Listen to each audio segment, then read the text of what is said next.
Sean bienvenidos a este programa INSTI. Soy Macarena Castillo y en este episodio hablaremos sobre el tema de las instituciones psiquiátricas e institucionalización. Para ello estarán nuestras invitadas que son Carolina Manríquez, titulada de abogada especializada en derechos humanos, Pamela Bustamante, titulada de terapeuta ocupacional, y Daniela Fontalva, licenciada en medicina. Ellas nos comentarán sus opiniones y criterios sobre nuestro tema a tratar. Comencemos. Primero contextualicemos sobre el tema de las instituciones psiquiátricas que fueron creadas con el fin de tratar a las personas con desórdenes mentales y ayudar en teoría a las familias con algún pariente que padece de este trastorno. Primero comencemos con la doctora Daniela Fontana. Hola Macarena, muchísimas gracias por la invitación y feliz de poder participar aquí. Para comenzar, ¿nos podría comentar qué es la medicalización? Mira, la medicalización en sí es un término súper amplio y es como la intensidad de la intervención de la medicina sobre la vida de las personas. En este caso podríamos decir que trata los problemas no médicos de las personas como médicos. ¿Podría dar algunos ejemplos sobre este concepto? Sí, como te decía anteriormente, trata problemas naturales de la vida como problemas médicos y, por ejemplo, la calvicie, el acné, la arruga, los ronquidos, etcétera, muchas cosas así. Y existen medicamentos para tratar cada una de las condiciones que se mencionan anteriormente. Y además, cualquier característica personal puede ser objeto de atención médica o quirúrgica, como las pecas lunares, que son propios del físico o de la timidez. ¿Sabes de algunos factores que hayan contribuido a la medicalización? Sí, mira, algunos factores pueden ser los cambios del concepto de salud mental y enfermedad, ya que los conceptos se producen a nivel social y cultural, así que hay que tener en cuenta que cada contexto sociocultural es distinto y que el concepto puede variar obviamente, y hoy en día el concepto actual de salud o enfermedad contribuye a la medicalización, ya que se está incluyendo con más frecuencia en el ámbito de la enfermedad situaciones que antes eran consideradas como de otro ámbito, aspectos meramente estéticos, síntomas o signos inespecíficos, la presencia de factores de riesgo, los aspectos laborales o familiares, etcétera. Para continuar, ¿sabe a qué se refiere el término psiquiatrización e institucionalización? Si nos podría contar más sobre esto. La psiquiatrización se refiere al fenómeno de la medicalización en el ámbito de la salud mental. En cambio, la institucionalización se define como la caracterización de conductas que son regidas por patrones o ciertas reglas. La, la institucionalización en sí se creó para corregir a las personas que no seguían las normas o que se veían o se comportaban de manera anormal, por decirlo de una manera, dentro de la sociedad. Y se aplica tanto en roles como en las normas sociales. Un tema bastante interesante que sirve para saber más sobre lo que sucede dentro de los centros psiquiátricos por su nombre. Y bueno, muchas gracias a la doctora Daniela por venir a nuestro programa y exponer estos conceptos. Ahora vamos a hacer un pequeño corte comercial y luego retomaremos esta entrevista con nuestras invitadas. No se vayan.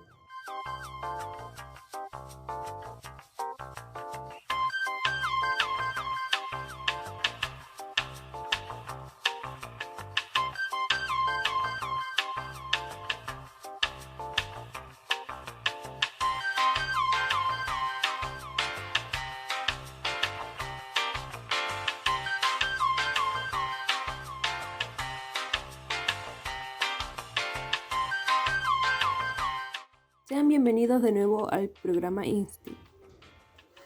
Anteriormente estábamos hablando con la doctora Fontalva y ahora nos iremos con la abogada Carolina Manríquez. Hola, gracias por invitarme a ser parte de esta entrevista. Usted nos contaba en el corte comercial que se especializa en derechos humanos específicamente. Así es. ¿Nos podría contar cómo era el trato hacia las personas con problemas mentales en los años 50? ¿Se respetaban los derechos de estas personas? Bueno, en los años 50 los tratos a los pacientes eran bien inhumanos, ya que los pacientes no contaban con camas propias, los dejaban a todos hacinados, también los aislaban por completo del exterior, dejándolos sin contactos con sus seres queridos, maltratándolos y vulnerándolos en todo aspecto. Como te decía anteriormente, los pacientes eran pasados a llevar de todas las maneras posibles. Los torturaban, los drogaban hasta quedar inconscientes, los sometían a prácticas quirúrgicas o a extracciones de dentadura, ya que pensaban que las enfermedades mentales eran infecciones o trataban de curarlos de esa manera. Entonces, respecto a tu pregunta sobre sus derechos, es más que notorio que no se respetaban. Fueron reprimidos de todos sus derechos desde el momento en que fueron ingresados a una institución psiquiátrica. ¿Se podía dialogar con los pacientes sobre la intervención a la cual se someterían? ¿Y se les preguntaba su opinión al respecto? Era bien extraño que le pidieran la opinión a los pacientes. Casi nunca, o mejor dicho, nunca se les tomaba en cuenta. Solo hacían el diagnóstico y aplicaban tratamientos sin los consentimientos de ellos, ya que siempre se miraba a las personas con trastornos mentales como si no fueran capaces de tomar decisiones por ellos mismos o de controlarse y medir sus actos, ya que estaban locos, entre comillas, por así decirlo. Sabemos que hoy en día las cosas han cambiado ya que estamos en otros tiempos. ¿Cuáles son algunas de las leyes que se han creado para proteger principalmente a estas personas? Bueno, existen dos leyes que se rigen en el ámbito de salud, las cuales se enfocan en diferentes propósitos. Primero está la Ley 19.966, que establece un régimen de garantías explícitas en salud relativas al acceso, calidad, protección financiera y oportunidad con las que deben ser otorgadas las prestaciones asociadas a un conjunto priorizado de programas, enfermedades o condiciones de salud que señale el decreto correspondiente. A la fecha, son 80 patologías o problemas de salud que se encuentran garantizadas a través de esta normativa, 4 de las cuales son de la salud mental. Esquizofrenia desde el primer episodio, depresión en personas desde 15 años y más, consumo perjudicial o dependencia de alcohol o drogas en jóvenes y adolescentes menores de 20 años con bajo compromiso psicosocial y trastorno bipolar en personas de 15 años y más. Luego está la Ley 20.584 que regula los derechos y deberes de las personas que tienen relación con acciones vinculadas a su atención y salud. Esta establece el derecho de que toda persona puede recibir acciones de promoción, protección y recuperación de la salud y de rehabilitación en forma oportuna y sin discriminación alguna, y que la atención que se le proporcione a esta persona con alguna discapacidad física o mental o a aquellas que se encuentren privadas de libertad deba regirse por las normas que dicte el Ministerio de Salud para asegurar que aquella sea oportuna y de igual calidad. En el párrafo octavo del artículo 23 al 29 se establece adicionalmente disposiciones específicas para las personas con discapacidad psíquica o intelectual, regulando las indicaciones y aplicaciones de tratamientos invasivos e irreversibles, las hospitalizaciones involuntarias, el uso de medidas de aislamiento o contención física y farmacológica, los tratamientos involuntarios y la participación en investigaciones científicas. Además, crea y define la conformación, funciones y atribuciones de la Comisión Nacional y de las Comisiones Regionales de Protección de los Derechos de las Personas con Enfermedades Mentales. A pesar de todo esto, ¿se siguen viendo vulnerados los derechos de estas personas al día de hoy? Mira, actualmente se tratan los pacientes a través de fármacos, estimulaciones cerebrales, electromagnéticas, entre otras, o también con tratamientos psicoterapéuticos, en donde se pueden tratar diversas terapias con los pacientes. Lo importante y la gran diferencia de esto es que ahora las personas con enfermedades mentales se les trata desde una perspectiva de derecho. Ellos tienen derecho, por lo cual nada ni nadie puede pasar por encima de este. Se les escucha y hace partícipe de su terapia, preguntando cómo se sienten o si hay algo que no sea de su agrado. También ya no existen psiquiátricos en los cuales se internen a personas de manera involuntaria. Cualquier centro ahora en la actualidad se rige por la participación voluntaria de las personas a la hora de integrarse a este. Le agradecemos a la abogada Carolina por exponernos y explicarnos sobre los derechos de las personas, ya que todos somos iguales sin derechos sin importar las circunstancias. Ahora continuaremos con Pamela Bustamante, que es terapeuta ocupacional en psiquiatría. Hola, gracias por hacerme partícipe en esta entrevista. Para comenzar, ¿qué opinas sobre la institucionalización?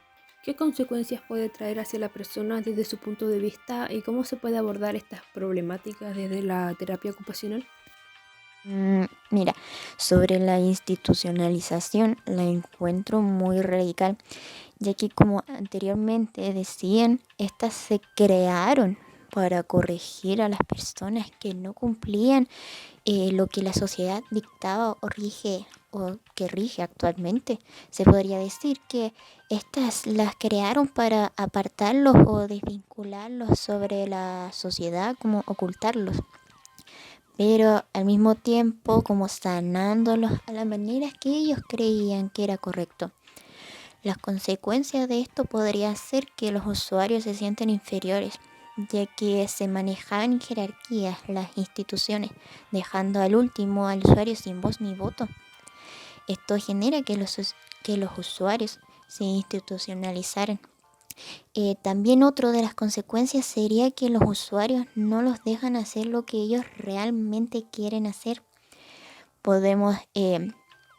Nosotros como podemos abordarlas son con intervenciones de cómo establecer rutinas, hábitos adecuados y productivos, también adaptar o modificar las actividades para favorecer su realización, el juego que es independiente de la edad, potenciar los sentimientos de utilidad y empoderamiento a la persona, ajustar la expectativa de la vida, favorecer la conciencia de la enfermedad, que esto es para lograr una adherencia al tratamiento, para que sí funcione.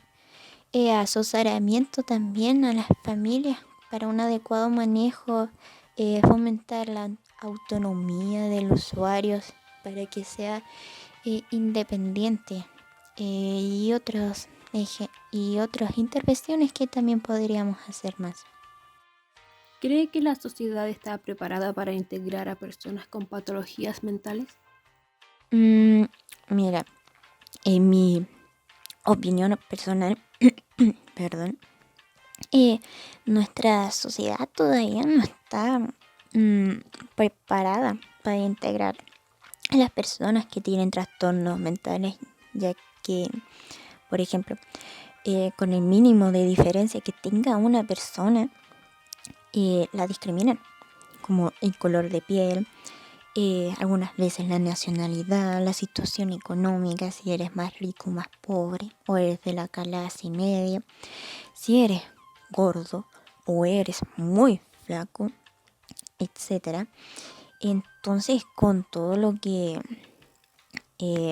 ejemplos que he dicho anteriormente, sería difícil que integren a las personas con trastornos mentales, porque como ya he dicho, que con un mínimo de diferencia que tengas con las demás personas te discriminan. Pero quizá en un futuro bien lejano o cercano veamos más integración de la sociedad, pero tenemos que enseñarle a la sociedad a cómo integrarlos y que acepten las diferencias que existen, que no todos somos iguales, que cada uno tiene sus problemas y cómo afrontarlos y todo eso. Pero sí, nuestra sociedad todavía no está preparada para integrar a las personas con trastornos. Le agradecemos a Pamela por exponernos sobre las consecuencias y cómo esto les afecta a los usuarios que estaban viviendo y sufriendo esto en los hospitales psiquiátricos. Como ya hemos escuchado antes, los usuarios eran sometidos dentro de una institucionalización, en donde se corregían a las personas que eran anormales, todo esto a base de tratamientos inhumanos, También nos hablaron que todo ser humano es un sujeto de derecho y un ser libre sin importar su situación. Bueno, para finalizar, les agradecemos a nuestras invitadas por haber venido a este episodio de nuestro programa INSTI. Soy Macarena Castillo y muchas gracias a nuestros oyentes por quedarse hasta el final. Nos vemos la próxima semana en un nuevo episodio. Adiós.